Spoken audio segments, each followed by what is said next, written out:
नबी करीम सल्लल्लाहु ताला अलैहि वसल्लम ने इरशाद फरमाया, 3 लोग हैं जिन्हें देख के रब मुस्कुराता है। या रसूल अल्लाह सल्लल्लाहु अलैहि वसल्लम वो कौन कौन से?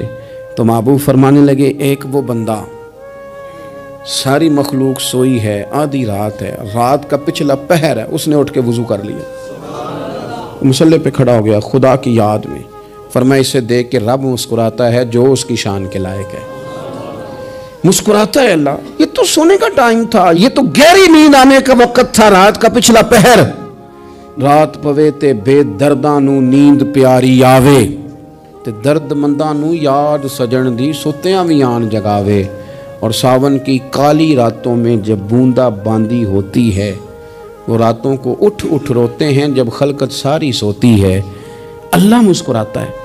और सुनना मेरे भाई, मेरे नबी पाक सल्लल्लाहु ताला अलैहि वसल्लम फरमाते हैं, जब मुसलमान नमाज के लिए सफ़े बनाते हैं ना, तरतीब लग रही होती है, अब अल्लाह की बारगाह में खड़े होंगे, क़याम करेंगे, रुकू करेंगे, सुजूद करेंगे। फरमाया जब मोमिन सफ़े बनाते हैं तो रब देख के मुस्कुराता है, मुस्कुराता है। कमाल हो गए उरूज बंदगी का, जब बंदे को देख के रब मुस्कुराए। खुदा बंदे से खुद पूछे, बता तेरी रजा क्या है, मुस्कुराता है। और मेरे नबी पाक अलैहिस्सलाम फरमाते हैं, जब मुजाहिद जिहाद के लिए सफ़ें सीधी करते हैं, आज तो ये रब के नाम पे मरने ही आ गए, ये सफ़ों में खड़े होंगे, तरतीब से लड़ेंगे, तरतीब से गला काटेंगे काफिरों का या शहादत लेंगे।